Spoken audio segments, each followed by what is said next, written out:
Alright, this week what I'm going to concentrate on, instead of the typical news, I'm actually going to flip the kind of script a little and focus on like campaigns and everything. So, the idea of a campaign within adventure set and everything is like the whole campaign is how the adventure goes and is the series of adventures and everything. So, the whole idea of like a campaign, this is especially for DMs. Like, where do I want my role playing sessions to go?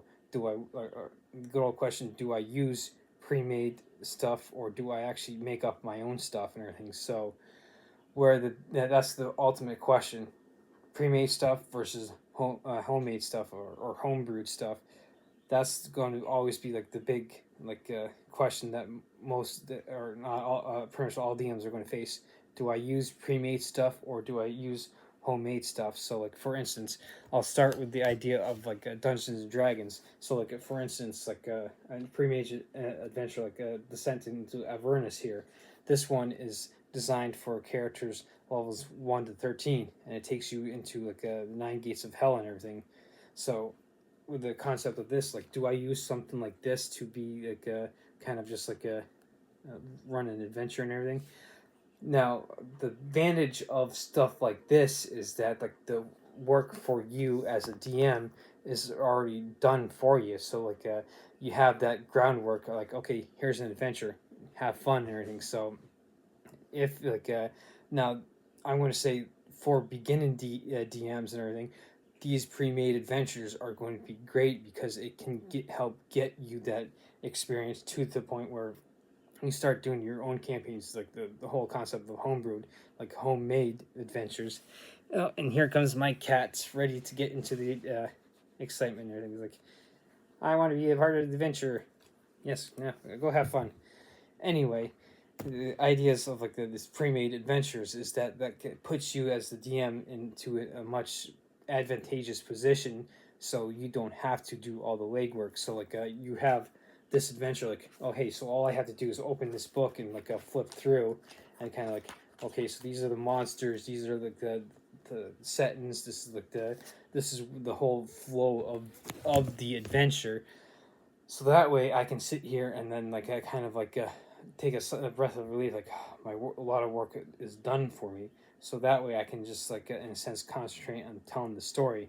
Now, pre-made adventures aren't perfect because a lot of times you might have a preset adventure, like, okay, we go from point A to point B to point C all the way to point Z, and this is the linear fashion of the story.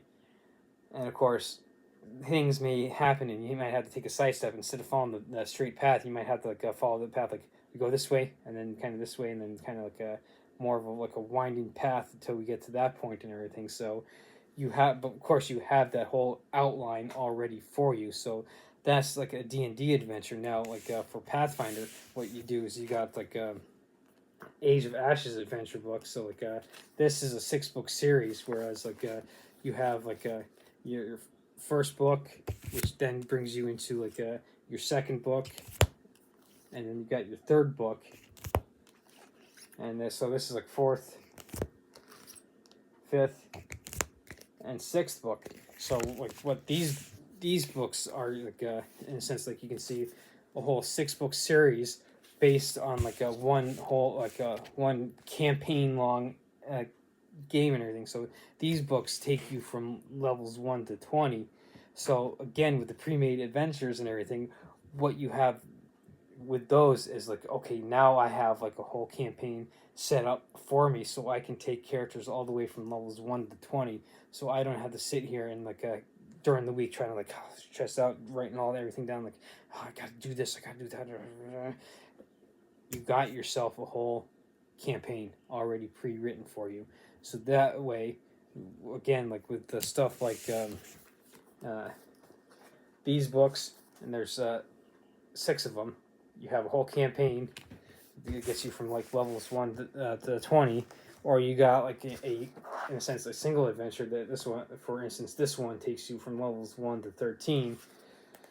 You have everything for you. So it's here, I've done the work for you, now go have fun. And so the same kind of concept goes for like board games. So like for instance, like Hero Quest. Hero Quest, that's the base game. It has 14 quests in it. So now you end up getting like a bunch of expansions, like a Kellar's Keep, Return of the Wish Lord, Mage of the Mirror, Prophecy of Telor, Rise of the Dread Moon, the Frozen Horror, Against the Old Horde, Spirit Queen's Torment, and of course now the Jungles of Delthrak is coming out and everything. So you have all these quests and everything already, like in a sense, pre-made for you. So like the base game itself gives you 14 quests, and each expansion gives you an additional 10 quests. So in essence, like let's see, 8 expansions so far. There's 80 quests right there, plus the 14 on the base game. You have 94 quests already. So if you're doing like the one a week and everything, so like you do one session every week, you have pretty much almost 2 years worth of like quests that you can do. So that's already pre-made. Now, in the context of this board game Hero Quest, do you necessarily need to get into those expansions and everything, or like could you sit there and run through the base game of the 14 quests and then branch off on your own? Absolutely. So now the thing is like with getting into the concept of the pre-made stuff with all these expansions and everything. So like for instance, like you buy like the expansion of like the Spirit Queen's Torment. What it does is it gives you more miniatures and more like dice and more like cards and stuff, and it helps build upon the game itself. So you already have like a lot of the pre-made stuff. So like now flipping the script on all three of these, what you can do like for here for Hero Quest, or like I'll start with D&D actually. The concept of D&D, like writing up your own campaign set, and like what you can do is like get into the DM guide in like the world building chapter and sit there and like, okay, so this is how I go about the world building. So I need to sit here, build the map, build like the world map, all, do all the geography, do all the cities, like a different like a this is where the Elven nation is, this is where the Dwarven nation is. Okay, this is where the humans are.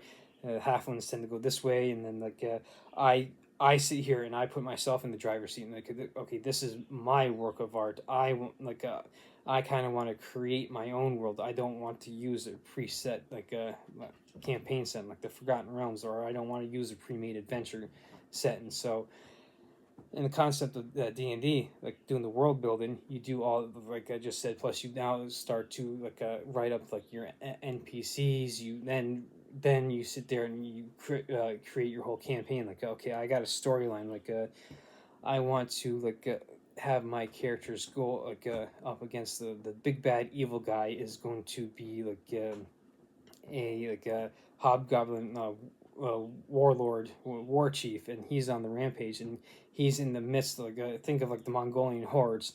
He's like, or in this case, the hobgoblin hordes. They're starting to like spread across the lands, and they're starting to conquer the lands. And so like now you run into like a you give your you make your PCs, and like you could have like a stand up, like you could have like the King Arthur type of character that stands up against the hobgoblin hordes. That's they stand against these hobgoblin invaders, and they're defenders of the realm. And so you write up your whole campaign around that concept, and it's like the same thing like with the Pathfinder.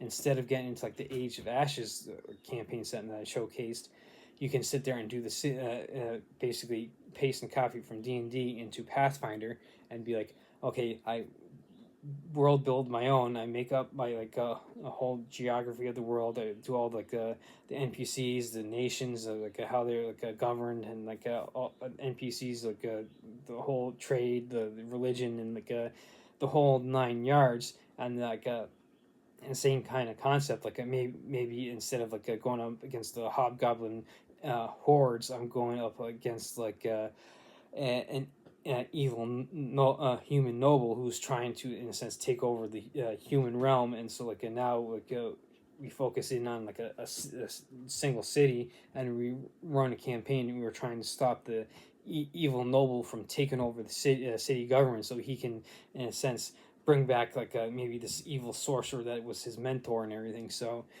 we put in all the work into it and everything. So like now it is either way correct. Now is it either way wrong? No, there's like only the way that you want to do it and everything. So you can pretty much pull this idea into like world building into like the realm of like board games with Hero Quest. Like okay, so I don't necessarily like I get the game. I don't necessarily want to like follow the suit of like going up against Zargon and like the his Chaos Warriors and like I want to in a sense use this board game, use the characters and stuff. Maybe I create my own evil character like the Dark Lord of Mordor, like the Sauron. I use him as an example.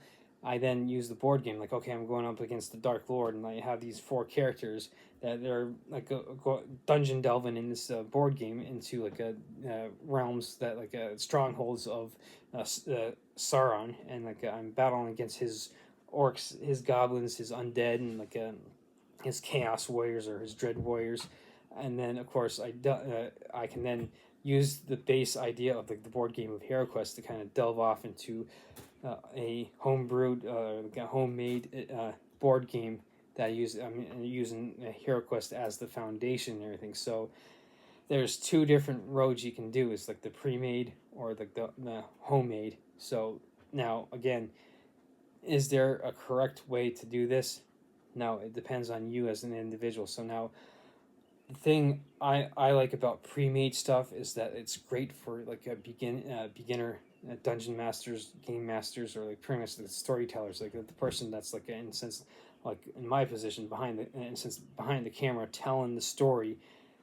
Pre-made stuff makes my job so much easier, so that way I can just grab and go, so I can kind of get that experience to be able to start getting everything in order to do that the second option of that concept of homebrew. Now, do you necessarily need to do that?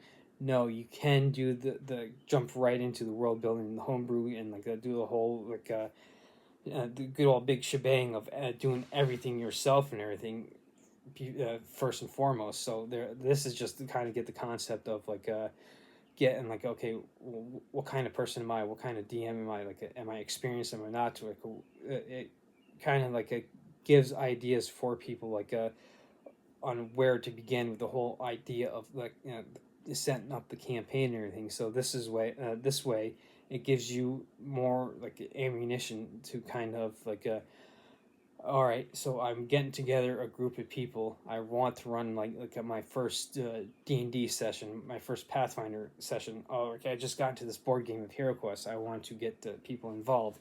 Do I do the pre-made adventures or do I do a homemade stuff that I do it myself?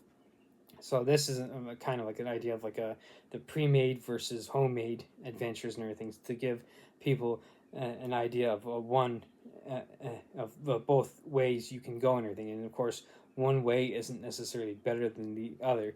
What you got to find out is like when you're sitting down for the first time, where do I want to go from this? So it's the idea of pre-made versus homemade. There is no correct way. The only way that's correct is the way that fits best for you as an individual dungeon master, storyteller, GM, or basically you as in a sense the storyteller of the campaign itself.